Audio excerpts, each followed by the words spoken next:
Today's conversation touches the heart of every human journey, the power of forgiveness. Whether we've been hurt by someone close or are holding on to the pain from years ago, forgiveness is something we all struggle with, and yet it may be the very thing that sets us free. Hello everyone and welcome. Today I'm really honored to be joined once again by Mary Patricia. Thank you so much, Mary Ji, for joining us. So what does it mean to forgive someone, Mary Ji? As you said, Ishmeet, a lot of people, so many people, maybe everybody, is holding on to some grudge, some kind of resentment inside against somebody who abused them, who oppressed them, who hit them, who cheated them, who robbed them. And that feeling of resentment, of even hatred inside, is like a stone in the heart. The heart just becomes hard, and so there's always tension in the heart. In fact, there's scientific evidence that it's very bad for our health to be unforgiving. It can affect our immunity negatively. Any kind of negativity inside affects our immunity, our blood pressure, our heart. All kinds of body systems are negatively affected by this. So if we hold on to feeling resentful, angry, hateful against people who've done something wrong to us, we're just poisoning ourselves. This is obviously the wrong attitude to take. It's impractical to not forgive people. But how can we do it? When I pray for people at Jesus' place, as Baba Virsa Singh taught me to, often the hukum comes for people to pray for those who most abuse them, who give them the most trouble, to pray to God to bless those people. And they look at me, they think, maybe it's a language problem. Maybe she didn't understand what the situation is. They can't imagine asking for blessings for those people that they hate. But if they do, the whole situation changes. One time, there was one person who I think hated me. It wasn't his fault. He was a very important international Christian leader, and his great desire was to present Baba Virsa Singh to the world. He was a great admirer of our teacher, Baba Virsa Singh, and while he was a Christian leader, he understood that Maharaj loved Jesus very much, loved all the prophets, and he thought this is a great thing. Everybody has to know that you can love Jesus even if you're not a Christian. So he prepared all these great programs in which he would introduce Maharaj to famous Christian leaders and to other spiritual leaders, and Maharaj would agree to go to them someplace in the world. But then the time would come and Maharaj would not get hukum to go, and he'd send me instead. So there he was, this person, this important Christian leader, expecting to receive Maharaj. Instead, he got this lady, me, again and again. So he got more and more frustrated and angry. So by the time it had happened several times, he just didn't want to see the sight of me. He really didn't like me at all. He was quite hateful toward me. But then what happened? He had a very bad stroke and was severely debilitated. And so I went to Maharaj and said, Maharaj, so-and-so has had a stroke. He's in very bad shape. And Maharaj said to me, have you prayed for him? I said, no, Maharaj, I haven't. He said, you pray for him. So I started praying for him. Then the next time I saw him somewhere in the world, there was so much love coming through that I almost fainted. If we pray for God to bless someone, it totally changes the equation. If we can bring it in our heart to ask for blessings to somebody who's been bad toward us, God blesses them and they change, and God blesses us and we also become free.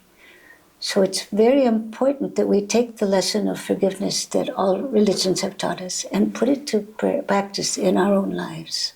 Okay. Can we learn forgiveness from any prophet? I think if you look at the lives of any prophet, you get great lessons in forgiveness. So for instance, there was the second Sikh Guru whose name was Guru Angad. he was a very humble person. He was very kind to the poor and needy. And where he lived, there was a time when there was no rain. There was a great drought. And the people were feeling very desperate. And there was also a sadhu living in that area. And he was very jealous of Guru Angad because so many people came to the Guru, so many people loved the Guru. But then when this drought came and threatened that they would all die of starvation because they couldn't grow any crops, he said to the people, "Look, your Guru's so great, tell him to bring the rain." So the people, innocent people, went to Guru Angad and said, "Please, ask God to send rain."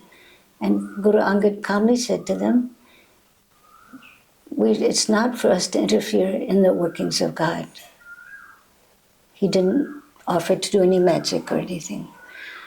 So the people went back to the sadhu, and he said, "All right, I have the power to bring the rain. I have magic. But what you have to do is send this Guru Angad out, and then I will bring the rain." So the poor people, desperate as they were, they chased this humble Guru away, and he left willingly. And then they went to the sorcerer and asked him to bring rain. In the meantime, Guru Angad had no place to stay. Nobody would take him in because of the sorcerer's warning. So he went to live in the forest. So there he was in the forest. In the meantime, the sorcerer, the sadhu, did everything he could to bring the rain. Nothing worked. None of his magic worked. So the people finally understood, because the next person who became the next Guru, Guru Amar Das, came and said to them, "You foolish people, here you've given up the light of the sun for a small lamp." And so the people went to find Guru Angad in the woods, and they said, "Please come back, please forgive us. We're so sorry that we threw you out." So he willingly came, he forgave them their foolishness, and sure enough, the rains came. So this was one example. Another great example came from life of Prophet Muhammad. He also was a very forgiving and loving, kind person. And there was a path he used to walk on every day, and there was a woman who was opposed to him. And she lived in I think what must have been upper floor of a house, a building where he used to walk. And every day when he would walk by, she'd throw dirty laundry onto him, just out of spite, out of meanness. And so every day he just put up with it and walked on. He didn't respond. Then one day, he passed by that same place, and no dirty laundry was thrown on him. So he asked the people, "Where's this lady that always throws the dirty laundry on me?" They said, "She's sick." So he went to find her. He went upstairs, found her. She was sick, and he inquired about her health. And she said, "Why have you come to see me? I've always been so awful towards you." And he said, "It's your job to do what you're doing. It's my job to forgive you." So she immediately fell at his feet. So there are such stories. Jesus, of course, a great example. When he was being crucified, the Roman soldiers were just awful to him. That was their job, they thought. They spit on him, they beat him, they tortured him, they drove his hands with nails onto a cross, hands and feet, so that he would bleed to death on this cross. This was a method of torture used by the Romans at that time. And they mocked him. They said, "Oh, King of the Jews." They put a crown of thorns on his head, so it was hurting there also. And they said, "You save everybody, you're the savior of everyone, save yourself." And he knew he was not to interfere with God's ways. So he just kept quiet, except he said to God, "Oh, my Father, please forgive them, because they don't know what they're doing." He was being crucified alongside two common criminals who were also under the same kind of torture and suffering terribly. And one of them mocked him, said, "Oh, King of the Jews, you saved yourself, and please save us also." And the other one said to him, "Don't you know this person hasn't done anything wrong?"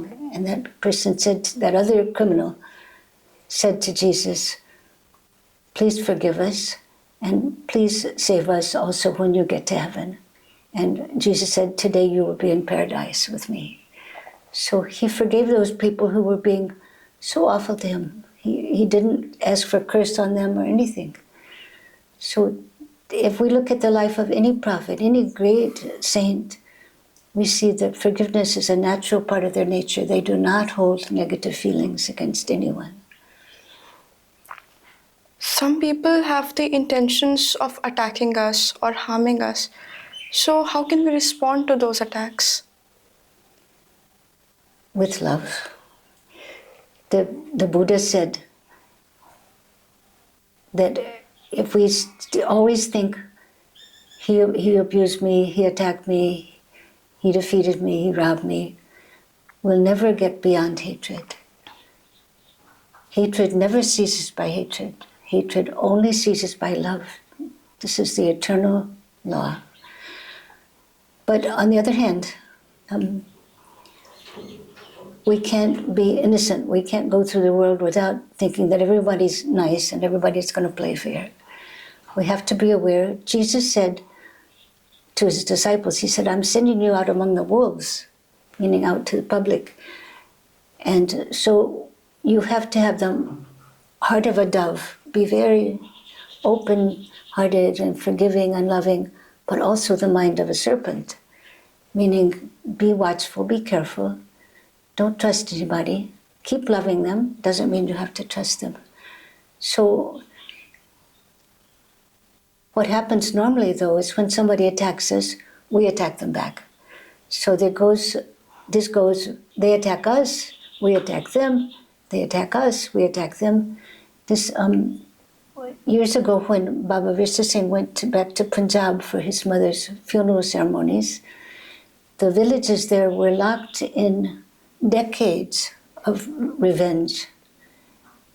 I don't know what started it, but anyway, one village or one clan had done something against the other side, so they had to reply. So they killed some of theirs, they killed some of theirs, they killed some of theirs, they killed some of theirs, and it just kept going on and on like that.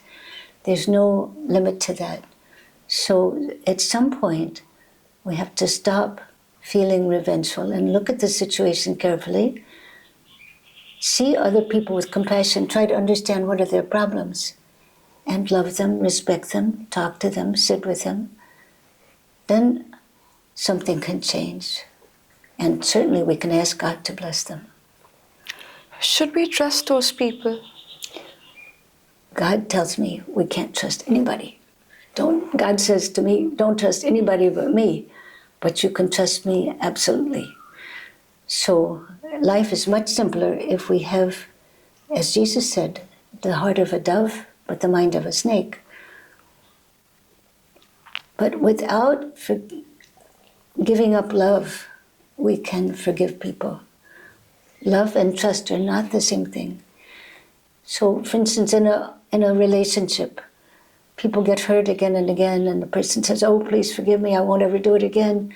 And then they do it again, and this goes on, and the poor partner gets fed up with it and just leaves that person. But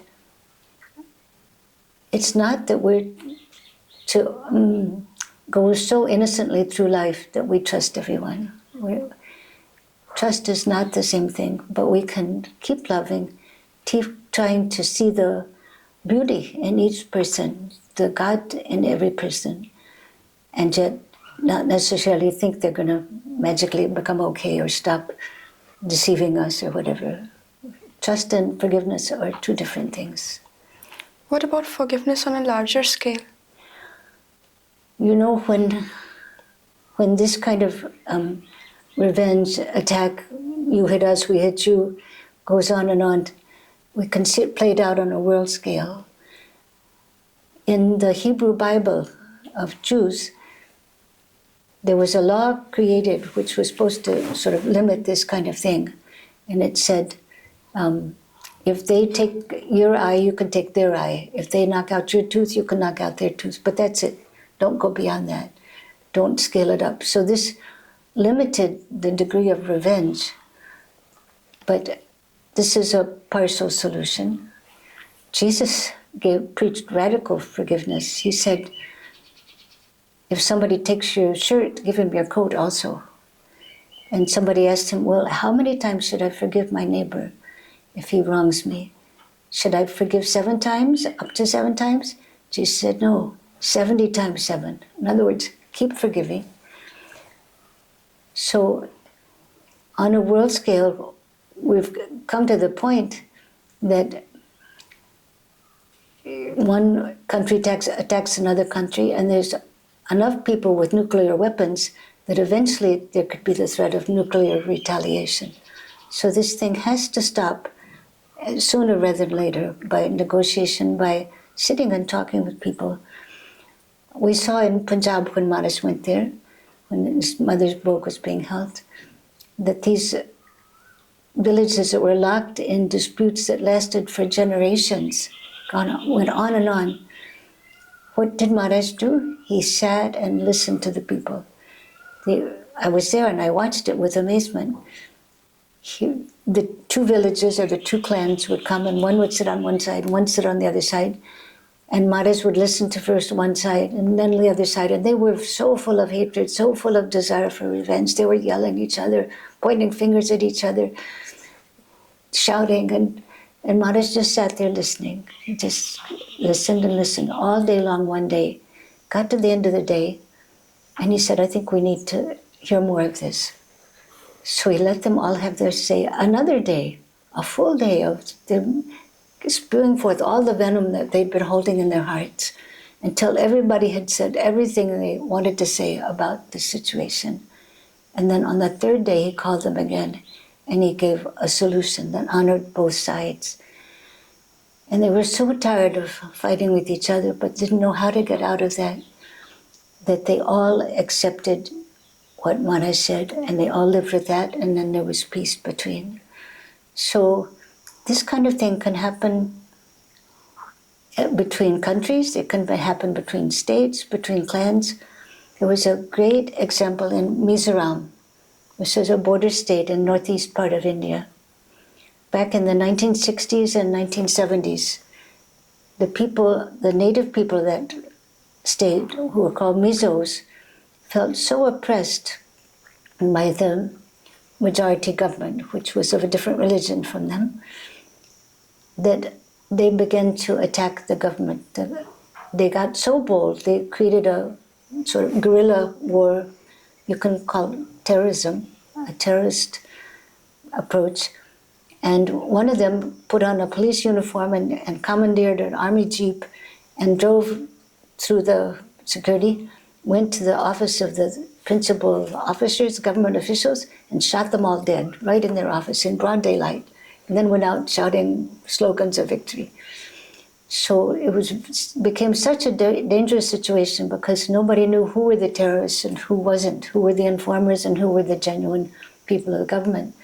So the Prime Minister of India sent a devotee of Baba Virsa Singh to that area to help solve the problem. He was a person known for being very brave, but also very even-handed.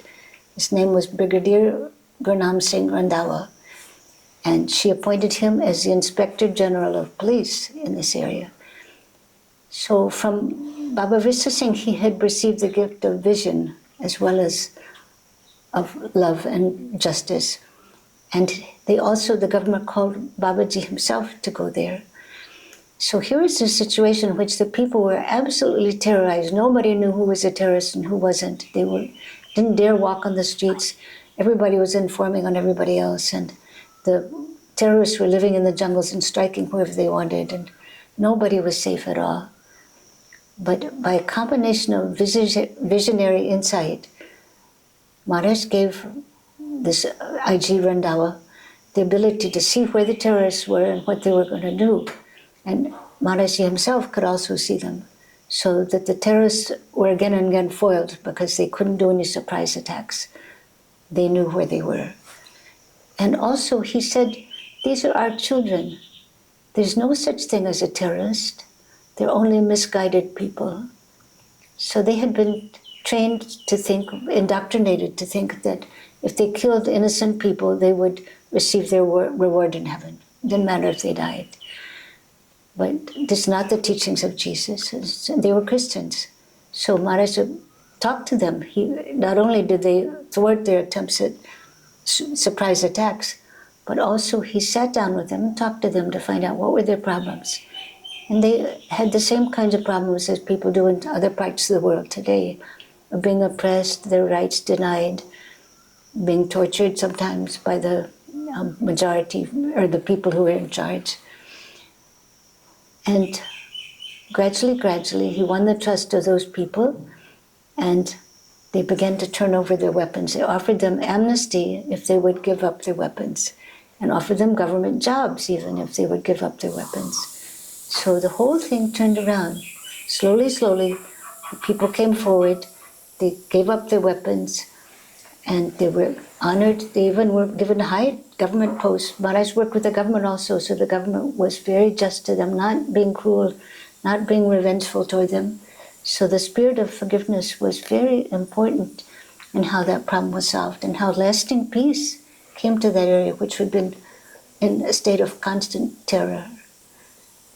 So there are many such examples that are very important for us to look at in today's world, because conflicts between countries are based on they did this, we do that, and then things just keep escalating. Then other countries get drawn in and the thing has no limits, even to the point of nuclear war that people are afraid of. This is actually a very important example of forgiveness. We must learn to forgive someone. And Mariji, what is the spiritual approach to forgiveness? As far as I know, aside from good, intelligent diplomacy on an international level, the only thing we can do is to turn to spirituality, because it's only Dharam which can bring love instead of hatred in a person's heart. As I said, the Buddha said that hatred never ceases by hatred. If you keep on hating people, hitting them, how are they going to stop? We're going to hit you until you stop hitting us. That's not the spiritual approach. Hatred never ceases by hatred. Hatred only ceases by love. So if we can look inside ourselves and see that we also make mistakes. Nobody's perfect. We can't expect other people to be perfect. On a personal level, maybe we hold grudges against our parents because they're not perfect. Well, why should they be perfect? We're not perfect either. And we know that no matter what mistakes we make, God keeps forgiving us, God keeps blessing us. So we should be like God as much as possible and forgive other people. Look inside ourselves, and if somebody criticizes us, instead of immediately getting angry and wanting to attack them or hating them or something, we should instead stop, look inside ourselves and see, maybe they're right, or maybe we've also made mistakes. We have no right to sit as judges against other people because we ourselves are subject to judgment.